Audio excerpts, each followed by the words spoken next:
तो हमने पिछले क्लास में पढ़ा था रिफ्रैक्शन ऑफ लाइट।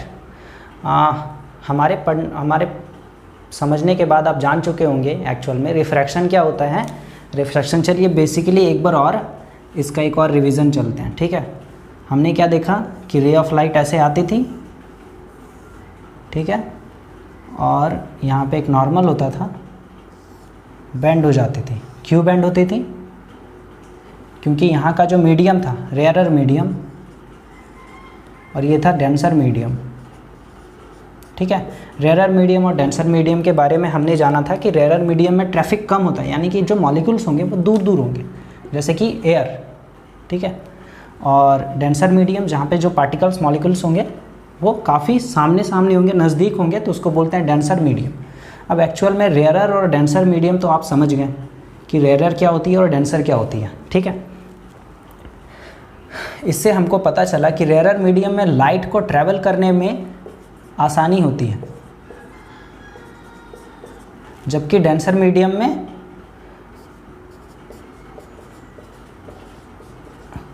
थोड़ी मोड़ी मुश्किलें आ सकती हैं। ओह सॉरी, पूरा हटाना पड़ेगा।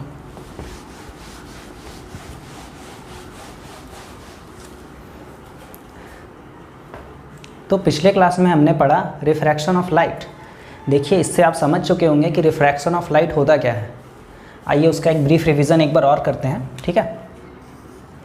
ये हमारा इंटरफेस था, यानी कि जहाँ पे दो मीडियम्स एक दूसरे से सेपरेट हो जाती थी। हमने रिफ्लेक्शन पढ़ा था कि वो एक ही मीडियम में सारा फेनोमेना होता था, लेकिन ये रिफ्रैक्शन के बारे में जब हमने पढ़ा तो हमने जाना कि ये दो मीडियम्स के बीच में होता है। ये मीडियम 1 और ये मीडियम 2, ये दो मीडियम्स के बीच में होगा। हमने देखा था कि लाइट रे आती थी और मुड़ जाती थी। क्यों मुड़ती थी इसके बारे में भी हमने सीखा। क्यों? क्योंकि जो लाइट पहले ट्रैवल कर रही थी वो था रेयरर मीडियम और बाद में डेंसर मीडियम। और इसके बारे में भी जाना कि अगर डेंसर मीडियम में पहले ट्रैवल कर रही हैं, उसके बाद अगर हम रेयरर मीडियम यहाँ पे यानी कि मीडियम 1 वापस ले आते हैं, ठीक है, तो वापस जो रे ऑफ लाइट है वो उसी पाथ में रिट्रेस हो जाएंगी, चलना शुरू कर देंगी। वो भी रेक्टिलिनियर प्रोपगेशन ऑफ लाइट के प्रॉपर्टी के अनुसार, ठीक है। चलिए देखते हैं। सपोज ये एक रे ऑफ लाइट आई,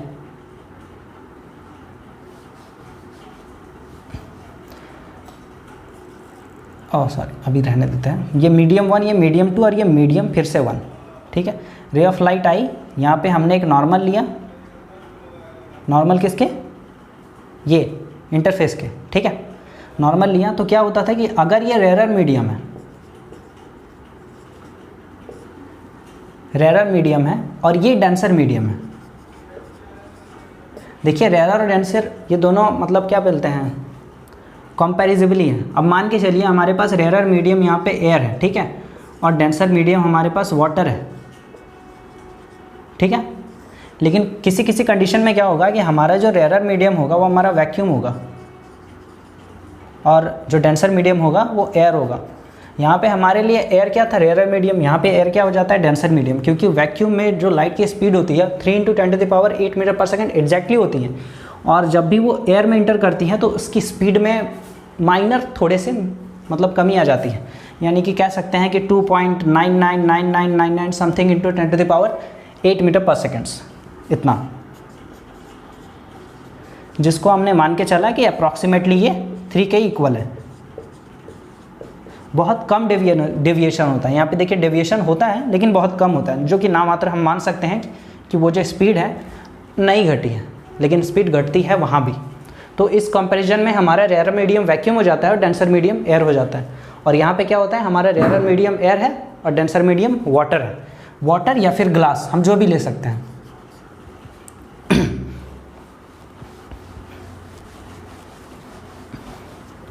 चलिए, तो ये अपना नॉर्मल है, ये इंसिडेंट रे आई और सिंस रेयरर से डेंसर में जा रही है तो जो नॉर्मल के हैं उसके इधर टुवर्ड्स द नॉर्मल ये बेंड होगी, ठीक है। ये अपना एंगल आई और एंगल आर, ये ऐसे बेंड होकर आई। अब इस फेस पे इंटरफेस की क्या बोलते हैं टकराई, तो ये हमारा कौन सा मीडियम है, वापस से फर्स्ट वाला मीडियम, यानी कि यहाँ भी एयर है, ठीक है। अब देखिए क्या होगा, हम फिर से यहाँ पे एक नॉर्मल लेंगे, ठीक है, एन डैश, और यहाँ पे क्या होगी कि डेंसर से रेयरर में जा रही है। ये तो रेयरर मीडियम हो गया ना, ये डेंसर मीडियम था और ये रेयरर मीडियम। अब रेयरर डेंसर मीडियम से रेयरर मीडियम में जा रही है तो लाइट रे क्या होगी, अवे फ्रॉम द नॉर्मल, यानी कि नॉर्मल जो है हमारा उससे दूर, इसको स्ट्रेट करते हैं, दूर, ठीक है। ये होता है रिफ्रैक्शन ऑफ लाइट, कि जब भी ray of light rarer medium से डेंसर मीडियम में जाती है तो वो towards the normal,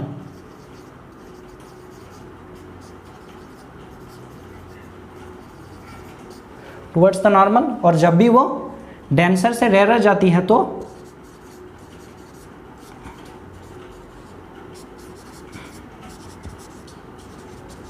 away from the normal, normal के अवे आ गई। अब देखिए यहाँ पे ये जो अपना पुराना पाथ था इस रे ऑफ लाइट का, ठीक है, अगर इसको हम ड्रॉ करते हैं आगे ले जाकर तो ये कुछ इस टाइप से होगा कि अगर ये यहाँ पे नहीं मुड़ती तो इसका जो सीधा पाथ था वो कुछ इस टाइप का होता, और अगर इस रे ऑफ लाइट को हम लेके जाएं आगे तो ये भी कुछ इस टाइप से रहेगा, ठीक है। तो हमारा जो रे ऑफ लाइट है, ये जो पहले वाला था जो जाने वाला था और जो शिफ्ट के बाद, यानी कि इधर शिफ्ट हुआ उसके बाद ऐसे गए, ये दोनों हमेशा पैरेलल होंगी, ठीक है, ऑलवेज पैरेलल होंगी, ये सही है। ये हमारा रिफ्रैक्शन ऑफ लाइट। अब देखिए यहाँ पे एक डाउट आएगा कि रिफ्लेक्शन ऑफ लाइट में हमने देखा था कि चलिए रे ऑफ लाइट टेढ़ी आई तो हमको समझ में आता है कि ऐसे बेंड हो जाती है, लेकिन सीधी वाली, सीधी में तो बेंड नहीं होती है। तो रिफ्लेक्शन में हमने पढ़ा था कि angle I is equals to angle R होता है, यानी कि अगर रे ऑफ लाइट सीधी आ रही है, सिंस यहाँ पे आई ज़ीरो हो जाएगा क्योंकि नॉर्मल के साथ ही है, तो आर भी ज़ीरो हो जाएगा। यह था रिफ्लेक्शन में। रिफ्रैक्शन में तो ऐसा रूल नहीं है कि I is equals to zero और R is equals to zero हो जाएगा, यानी कि आई और आर दोनों इक्वल है, ऐसा तो कोई रूल नहीं है। हाँ, लेकिन रूल तो है रिफ्रैक्शन का। रिफ्रैक्शन का दूसरा रूल था स्नेल्स लॉ। क्या था? Sine I by sine are is equals to constant,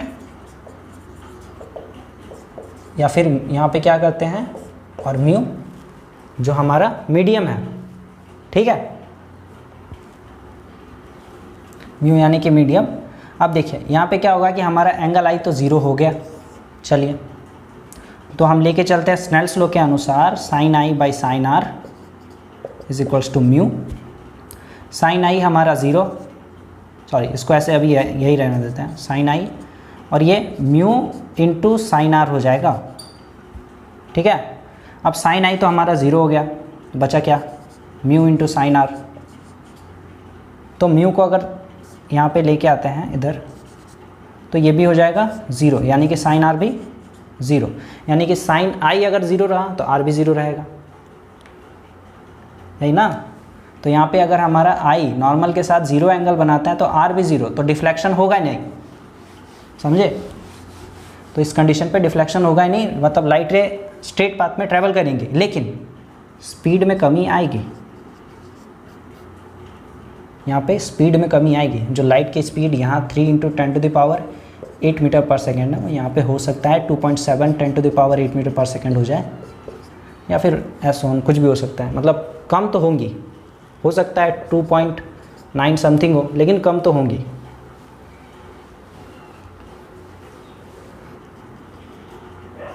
और वापस से फिर उसी पाथ में रिट्रेस करना। ये रेयरर हुआ, ये डेंसर, फिर से ये रेयरर, ठीक है। ये होता है कब, जब हमारा नॉर्मली फॉल करे तब। यहाँ पे क्या हो रहा था कि समथिंग एंगल बना के नॉर्मल के साथ में, यहाँ पे नॉर्मल के साथ में कोई एंगल नहीं, ज़ीरो, नॉर्मल के साथ ही गिर रही थी, लेकिन फिर भी स्पीड में कमी आई, और यहाँ भी स्पीड में कमी आई। हमने पहले पढ़ा था कि रिफ्रैक्शन क्या होता है बेंड होती है उसके वजह से स्पीड में कमी नहीं आती है, स्पीड में कमी आती है इसकी वजह से बेंड होती है। तो रिफ्रैक्शन ऑफ लाइट, स्पीड में कमी आती है उसके बाद, ठीक है। सबसे पहले स्पीड में कमी आना वह रिफ्रैक्शन ऑफ लाइट, क्योंकि देखिए बेंडिंग ऑफ लाइट अगर हम बोलते हैं रिफ्रैक्शन ऑफ लाइट है कि हमारा लाइट कभी भी बेंड हो जाता है, कोई अनदर मीडियम में हम ट्रैवल करवाते हैं लाइट को, तो वहाँ पे हम कहते हैं कि वो रिफ्रैक्शन है। लेकिन नहीं, यहाँ पे देखिए रे ऑफ लाइट बेंड नहीं हुई, लेकिन यहाँ भी रिफ्रैक्शन ऑफ लाइट होता है। चलिए ठीक है।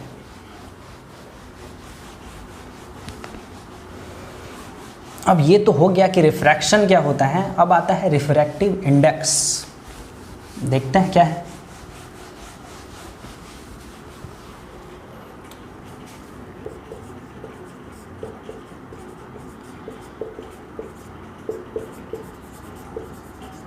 देखिए रिफ्रैक्टिव इंडेक्स को ऐसे भी डिनोट करते हैं एन से, और ऐसे भी डिनोट करते हैं, दोनों साइन है, आप जो भी चूज़ कर सकते हैं लेने के लिए, ठीक है। रिफ्रैक्टिव इंडेक्स यही होता है। अब एक्चुअल में रिफ्रैक्टिव इंडेक्स होता क्या है, किसका?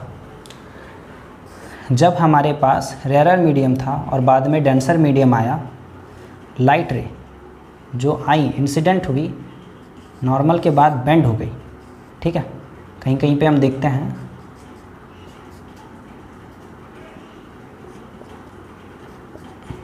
ये पहला केस हुआ जहाँ पे हमारा रेयर मीडियम में क्या है, एयर है, ठीक है, और डेंसर मीडियम में वाटर है, ठीक। अब हम क्या करते हैं कि हमारा रेयर मीडियम वैक्यूम रहेगा और डेंसर मीडियम हमारा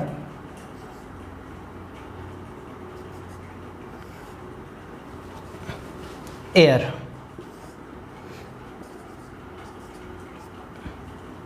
तो ये रे ऑफ लाइट आई, ये नॉर्मल हमने खींचा और ज़रा सी डिफ्लेक्ट हो गई,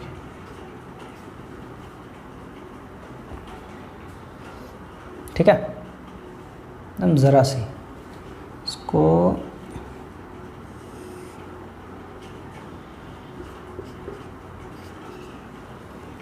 मतलब लगभग डिफ्लेक्ट नहीं ही हुई है।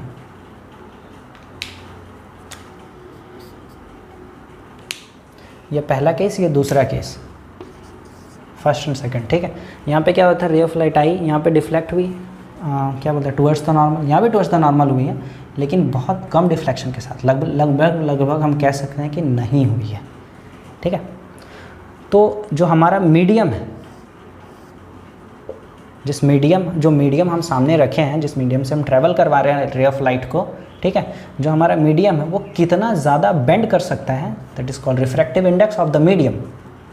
उस मीडियम का रिफ्रैक्टिव इंडेक्स मोड़ने का काम किसने किया? मोड़ने का काम यहाँ पे किसने किया? वैक्यूम ने? नहीं, एयर ने मोड़ा है, एयर में, ठीक है। तो यहाँ पे देखिए जो हमारा वैक्यूम और एयर का रिफ्रैक्टिव इंडेक्स हम निकालते हैं, दोनों का रेशियो, ठीक है, कि यहाँ पे स्पीड ऑफ लाइट कितनी थी। मेनली क्या हो रहा है, स्पीड ऑफ लाइट में ही डिग्रीज आ रहे हैं ना, तो यहाँ पे स्पीड ऑफ लाइट कितनी थी और यहाँ पे स्पीड ऑफ लाइट कितनी थी, दोनों से ही हम पता कर सकते हैं कि जो मीडियम हमारा हम यहाँ पे रखे हैं उसका रिफ्रैक्टिव इंडेक्स कितना है। यहाँ पे जो हमारा वेलोसिटी होगी लाइट की और यहाँ पे जो वेलोसिटी होगी लाइट की, इन दोनों से ही हम पता कर सकते हैं कि इसका रिफ्रैक्टिव इंडेक्स कितना ज़्यादा है। जिसका जितना ज़्यादा रिफ्रैक्टिव इंडेक्स रहेगा उसमें वेलोसिटी कम होगी ज़्यादा, यानी कि जितना ज़्यादा रिफ्रैक्टिव इंडेक्स उतनी ही ज़्यादा वेलोसिटी कम होगी। ओह शिट, गलत बोल दिया क्या?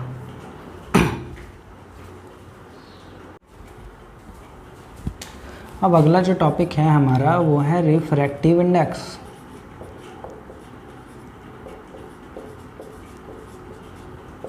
इसको म्यू से डिनोट करते हैं। म्यू आपने पहले भी देखा होगा, हमने रिफ्रैक्शन में भी यूज़ किया था और रूल्स फॉर रिफ्रैक्शन में भी यूज़ किया था, जहाँ पे हमारा स्नेल्स लॉ में थोड़ा सा यूज़ है, ठीक है। तो इसके बारे में हमने पढ़ा नहीं, अभी समझते हैं कि ये है क्या mu. Mu basically refractive index ही है, ये रिफ्रैक्टिव इंडेक्स का डिनोशन है, ठीक है। अब रिफ्रैक्टिव इंडेक्स क्या होती है? देखिए जब भी कोई रे ऑफ लाइट एयर से आ रही थी, यानी कि सपोज करते हैं रेयरर से डेंसर मीडियम में आ रही थी, ठीक है, तो वो कितनी ज़्यादा बेंड हुई वो किस पे डिपेंड करता था? स्पीड ऑफ लाइट पे। स्पीड ऑफ लाइट सबसे पहले कम होती थी तब ना वो बेंड होती थी। तो बेसिकली हम रिफ्रैक्टिव इंडेक्स निकालते हैं क्या, कि जो हमारा फर्स्ट मीडियम में स्पीड ऑफ लाइट था, ठीक है, जो सपोज एयर से अगर लाइट आ रही है, ठीक है, तो वहाँ पे जो उसकी स्पीड है with respect to second medium में कितना कम हो गया, ठीक है। तो हम रिफ्रैक्टिव इंडेक्स किसका निकालते हैं? मीडियम का, जिसमें हम लाइट को ट्रैवल करवा रहे हैं, रेयरर मीडियम नहीं, डेंसर मीडियम का। जैसे ये हमारा रेयरर मीडियम रहेगा और ये हमारा डेंसर मीडियम रहेगा, तो हम स्पीड ऑफ लाइट किसका कहाँ पे निकालेंगे? रिफ्रैक्टिव इंडेक्स डेंसर मीडियम का, क्योंकि डेंसर मीडियम क्या करता है? लाइट के स्पीड को कम करता है, ठीक है। तो कितना कम करेगा, कितना टाइम्स कम करेगा, वो बताता है हमको रिफ्रैक्टिव इंडेक्स।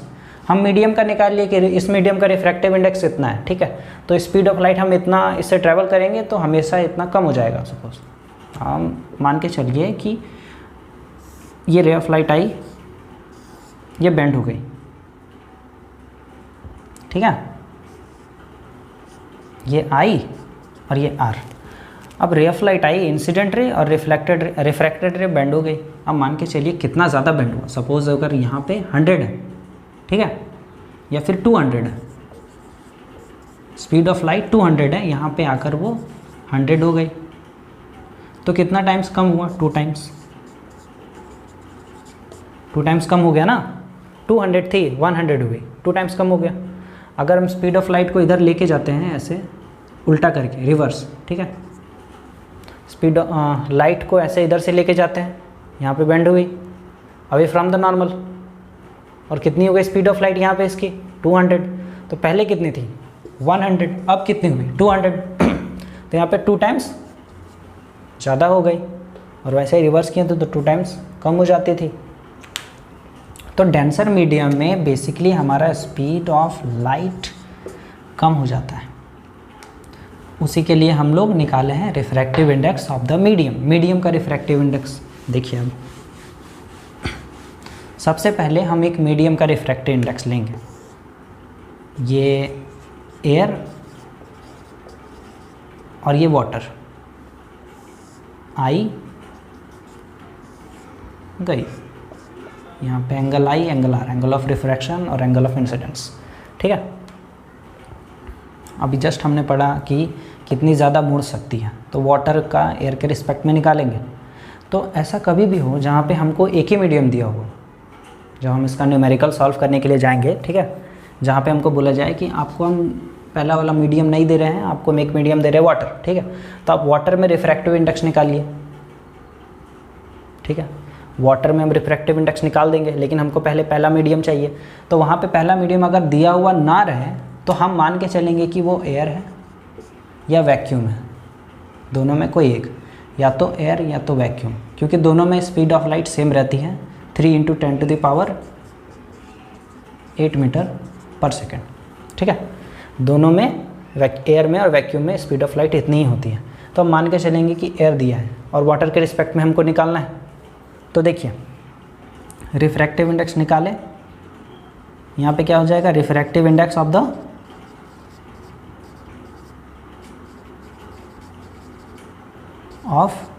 मीडियम, ठीक है, रिफ्रैक्टिव इंडेक्स ऑफ मीडियम। तो म्यू हमारा क्या होगा? Speed of light in first medium, speed of light in first medium versus upon speed of light इन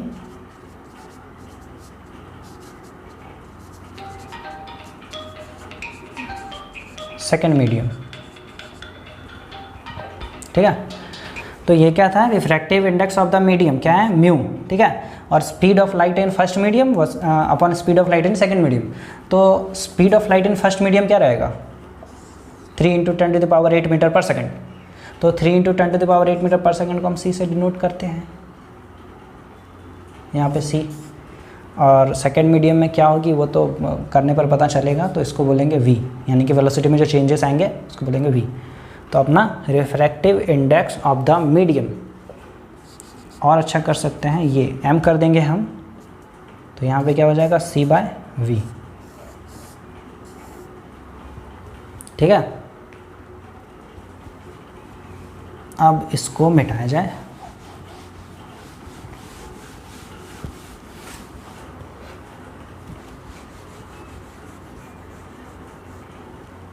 ये तो हमारा मीडियम का था, मटेरियल का था, मटेरियल या फिर मीडियम दोनों बोल सकते हैं। देखिए एक बार और अच्छे से समझते हैं कि रिफ्रैक्टिव इंडेक्स क्या है।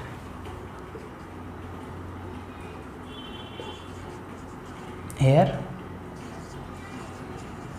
वाटर, अब यहाँ पे हमने रखा वैक्यूम और यहाँ पे रखा क्या, एयर।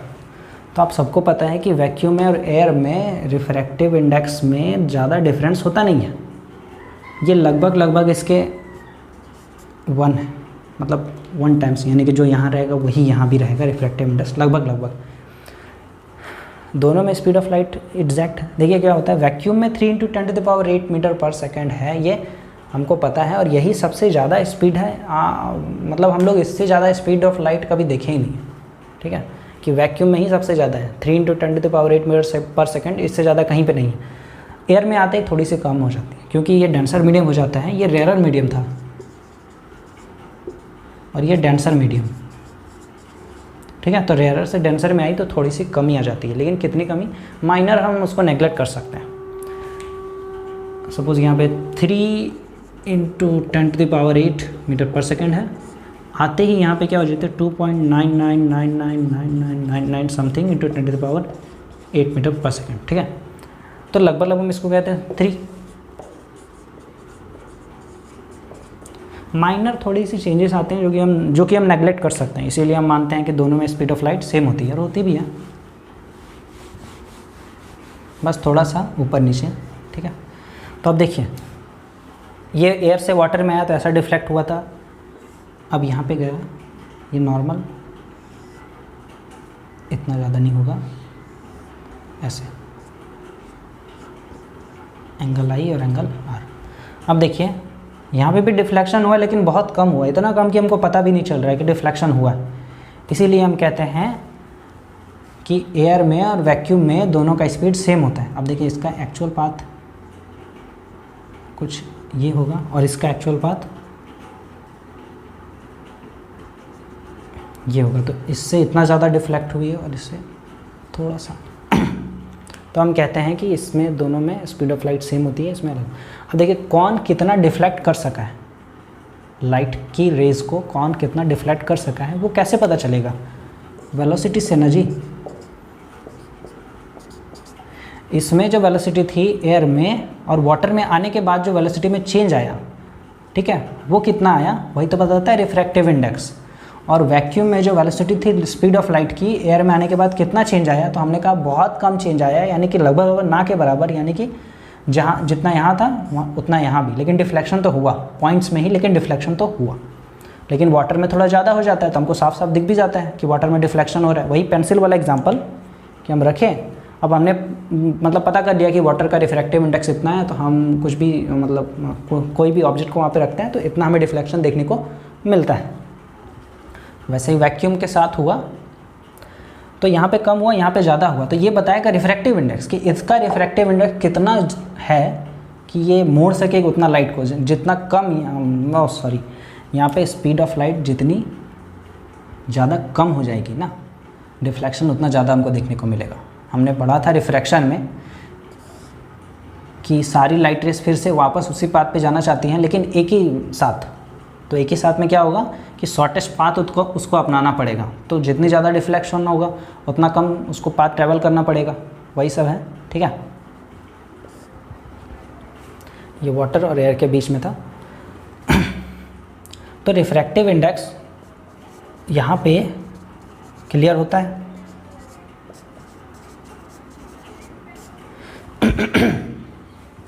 अब अगर हमको रिलेशन निकालना रहे कि यहाँ पे जो वेलोसिटी थी, यहाँ पे velocity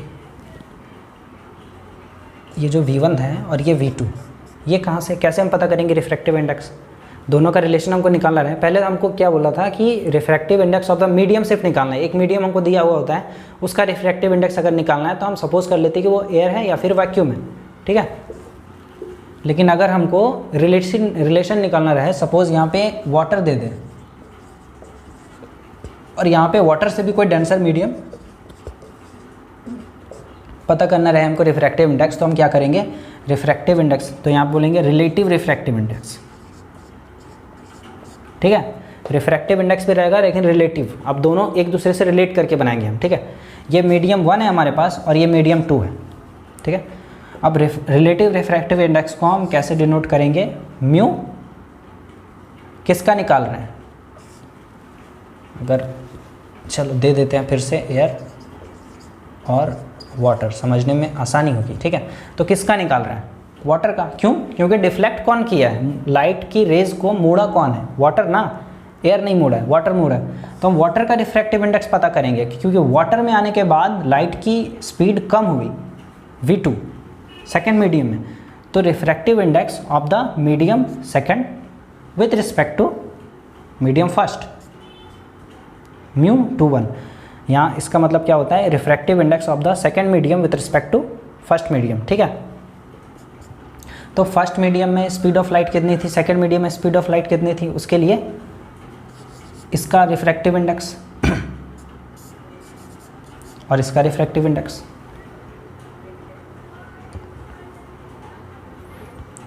mu 2 1 mu 1 by mu 2, ठीक है। तो रिफ्रैक्टिव इंडेक्स पहले म्यू 1 का, तो C बाय V1, ठीक। उसके बाद C बाय V2, ठीक है। उल्टा हो गया, म्यू 2 बाय म्यू 1 किसका निकाल रहे हैं? म्यू 2 मतलब क्या बोलते हैं? सेकेंड मीडियम का ना, with respect to first medium.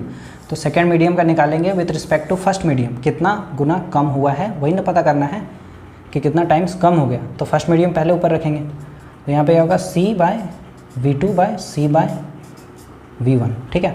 अब C तो यहाँ पे कैंसिल हो गया, हर एक मीडियम के लिए पर्टिकुलर, इसके लिए पहले लेके चलेंगे और इसके लिए, इसीलिए C by V2 C by V1। तो ये क्या हो जाएगा? V1 by V2। Speed of light in first medium versus speed of light in second medium कितनी ज़्यादा कम हो जाती है वही पता करते हैं, ठीक है। समझ आया? चलो ठीक है, इसको मिटाया जाए। ये था हमारा रिलेटिव रिफ्रैक्टिव इंडेक्स। अगर रिलेटिव रिफ्रैक्टिव इंडेक्स को लैंग्वेज वाइज लिखना रहे तो म्यू किसका निकाल रहे हैं? वाटर का निकाल रहे हैं। किसके रिस्पेक्ट में निकाल रहे हैं? एयर के रिस्पेक्ट में निकाल रहे हैं। तो mu water with respect to air, ये होगा हमारा रिफ्रैक्टिव इंडेक्स।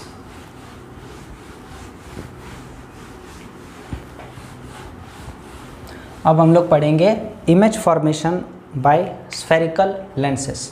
हमने क्या पढ़ा पहले? Image formation by spherical mirrors. अब हम लोग पढ़ेंगे image formation by spherical lens.